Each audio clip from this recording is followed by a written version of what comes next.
નમસ્કાર દર્શક મિત્રો, તહેલકા ન્યૂઝમાં હું મેઘા અગ્રવાલ આપનું હાર્દિક સ્વાગત કરું છું। આપ જોઈ રહ્યા છો તહેલકા ન્યૂઝ અને નજર કરીએ આજના સમાચારો।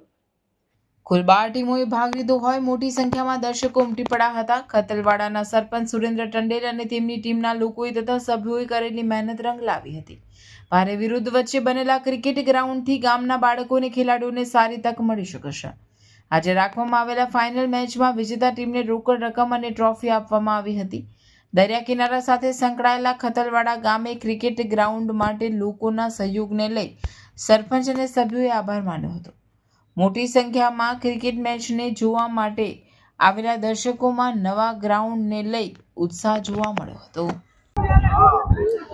આજે જે ખતલવાડા ગામના અંદર જે ક્રિકેટ ટુર્નામેન્ટનું આયોજન કરવામાં આવેલું હતું KPL સિઝન 1 જે આજે ખતલવાડા ગામના અંદર ક્રિકેટ ટુર્નામેન્ટ રમવા માટે ખતલવાડા ગામના અંદર જે ક્રિકેટ ગ્રાઉન્ડનું નવું ગ્રાઉન્ડ હતું એ ગ્રાઉન્ડ અંદર જે લોકોનો સાથ સહકાર અને લોકોનો સાથ મળ્યો એ સાથ સહકારથી આજે આ ટુર્નામેન્ટ સક્સેસફુલ થયું છે।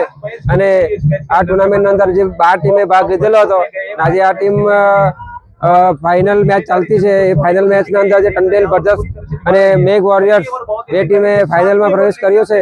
અને આજે ખતલવાડા ગામના અંદર લોકોની લાગણી જોઈને ખૂબ આનંદ અનુભવી રહ્યો છે। પહેલે ફાઇનલ વિજેતાને 51,000 અને ટ્રોફી આપવામાં આવશે અને સેકન્ડ ઇનામ છે 25,000 અને થર્ડ ઇનામ પણ રાખેલું છે, એ 7,000 રાખેલું છે।